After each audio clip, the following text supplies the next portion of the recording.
wa yaghfir lakum dzunubakum, dan Allah ampuni bagi kalian dosa-dosa kalian. Nah itu bonusnya.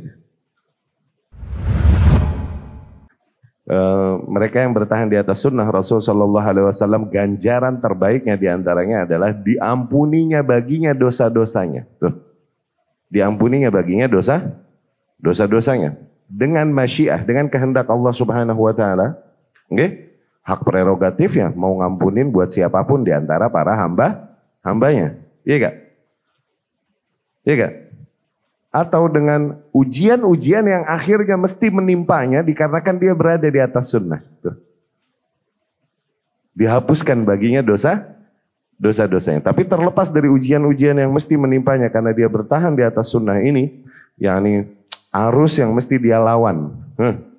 Di antara orang-orang yang hidup di zaman ya, dikarenakan dia bertahan di atas sunnah ini, tayyib, kebencian, ujian-ujian, ya ini rintangan-rintangan, ini sendiri udah diantara cara Allah untuk menghapuskan dosa-dosa para hamba. Tapi terlepas dari itu, mereka yang memang mengikuti sunnah, terlepas dari itu tadi, memang mereka yang mengikuti sunnah Allah janjikan bagi mereka ampunan bagi dosa-dosanya. Ya Allahumma ja'alna minhum.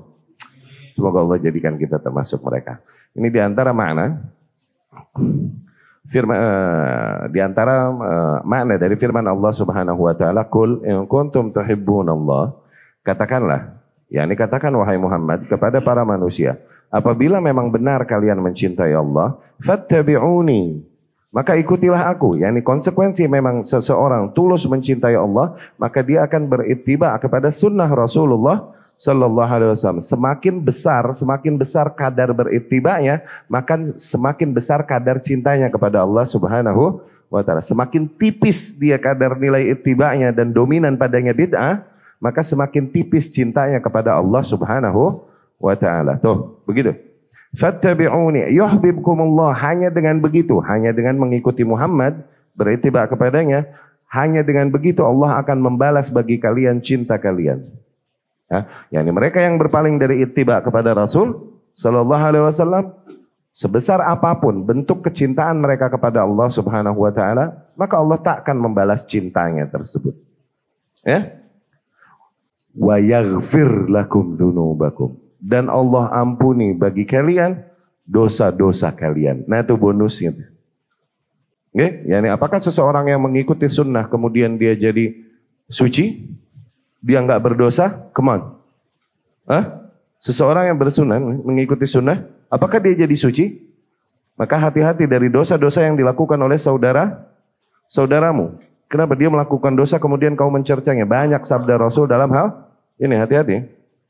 Jangan man ayyara akhahu bidzambin lam yamut hatta ya'mala. Barang siapa yang mencela saudaranya karena dosa yang dilakukannya, maka dia tidak mati sampai dia melakukan dosa itu. Ma'adzallah, ya.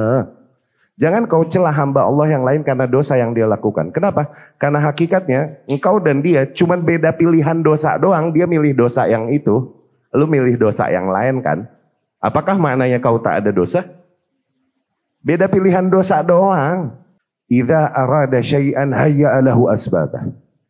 Allah Subhanahu wa taala apabila menghendaki terjadinya sesuatu, Allah jadikan dulu sebab-sebab terjadinya sesuatu itu. Bisa nggak Allah menjadikan sesuatu tanpa sebab? Ya bisa aja. Innama amruhu idza arada syai'an ayakulahu lahu kun fayakun, bisa aja. Cuman gayanya di alam semesta ini sunnatullahnya, kalau Allah menghendaki terjadinya sesuatu, Allah jadikan dulu sebab-sebab. Allah mau menghancurkan sebuah kaum. Ja'alna mutrafiha, kami jadikan orang-orang yang berbuat keterlaluan padanya. Fafasaku fiha, mereka berbuat fasik padanya. Akhirnya layaklah mereka ditimpa azab. Tuh, begitu. Kalau dari awal mereka Allah timpa azab, bisa aja gak? Bisa aja. Tapi gak begitu sunnatullah di alam semesta. Demikian di dalam mengampuni. Okay? Bisa gak Allah mengampuni seorang hamba? Kalaupun hamba gak beristighfar dan bertaubat, bisa gak? Bisa aja. Itu mah hak Allah. Oke? Tapi kita mah harus menjadikan sebab-sebab datangnya ampunan Allah.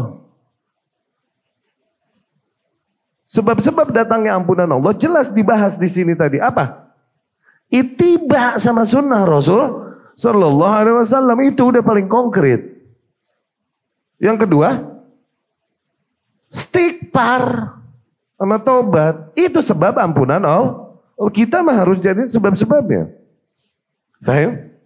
Baru layak Allah Subhanahu wa taala berikan ampunan.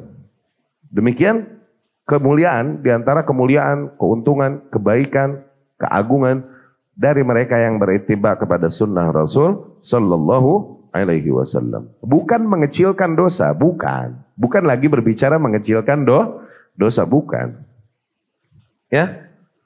Tapi lagi berbicara betapa agungnya kemuliaan dan keberuntungan mereka yang berittiba kepada sunnah Rasul sallallahu alaihi wasallam.